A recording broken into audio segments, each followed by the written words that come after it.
Travels by Broomstick comes to you from South Wales, the land of the dragon. Oh, and sheep. We got lots of sheep. Welcome to all you good people out there in podcast land. So, let's get the broomstick out the garage, and off we go.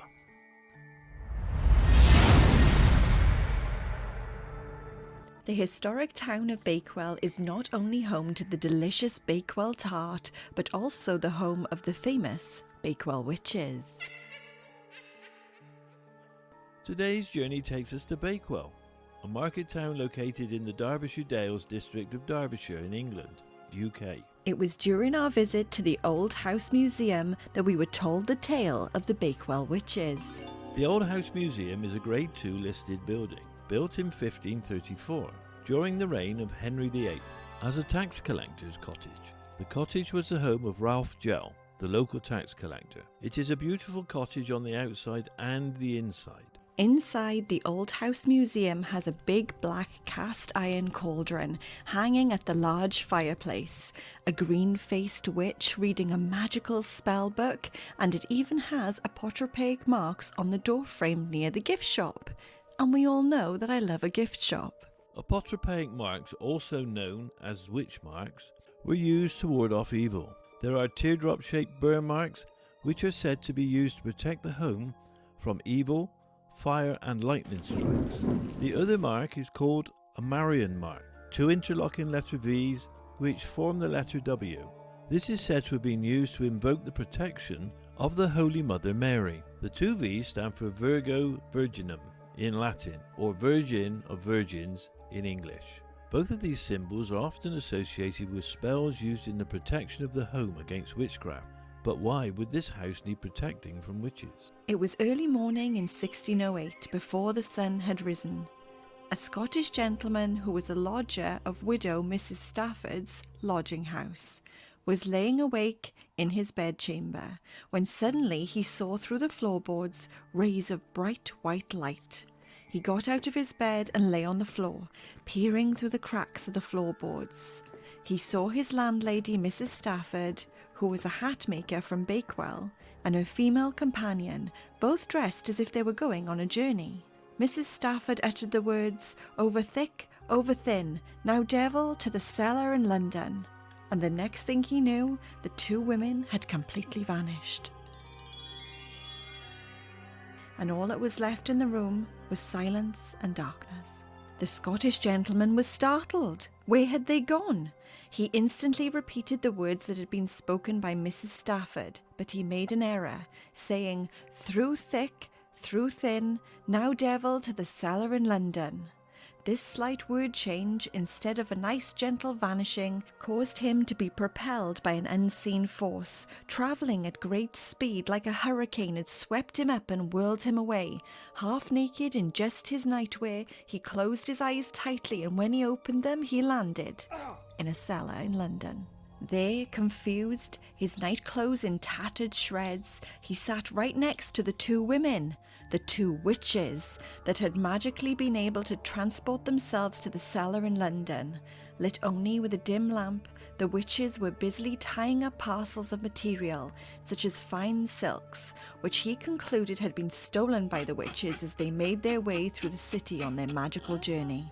Mrs. Stafford looked at the gentleman and handed him a glass of wine. He took a sip of the wine and immediately became unconscious.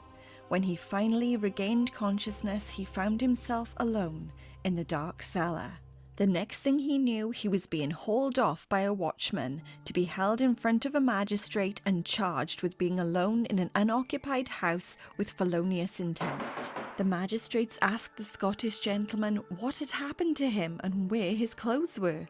The gentleman replied that his clothes were back at his home in Bakewell in Derbyshire, where he was staying as a lodger with Mrs. Stafford. He explained that he had arrived in London by magic as a result of Mrs. Stafford's sorcery. He went on to explain the magic spell that had been recited and how he was whisked away to the cellar, but they had left him there and gone back to Bakewell in the same manner as they came. The magistrate thought for a moment and then announced that this is very clearly a case of witchcraft. The magistrate said that this information should be taken to the justices of Derbyshire, to the end that the witches may be imprisoned, tried according to the evidence, and duly executed. Mrs. Stafford's home in Bakewell was thoroughly searched, and the Scottish gentleman's clothing was found, exactly as he had said they would be. The gentleman's explanation of events was believed by the judge, and the 2 witches were sentenced to be hanged. In February of 1608, the 2 women accused of witchcraft were executed at Derby Assizes.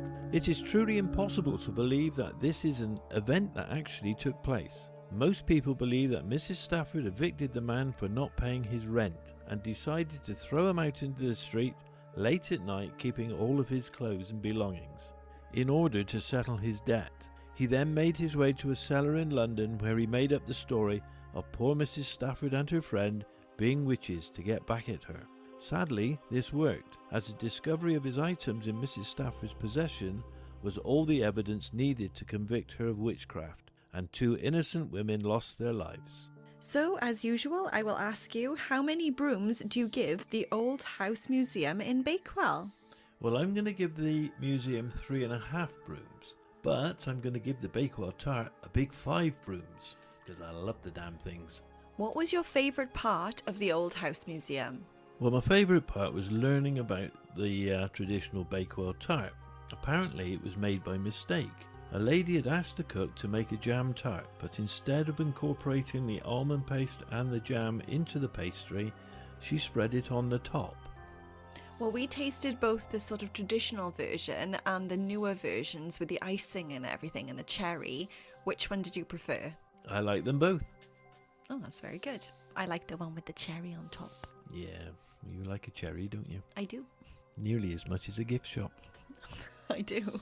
So, what did you enjoy? Well, besides the witch marks, I really enjoyed the creepy china dolls that they had there, especially the one with the squished up, messed up face. That was terrifying. Yes, well, I've always found china dolls a bit spooky. Well, I hope you enjoyed our magical story today.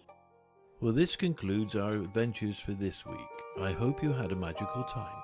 Please remember to like and subscribe, as this really helps the channel. Thank you very much.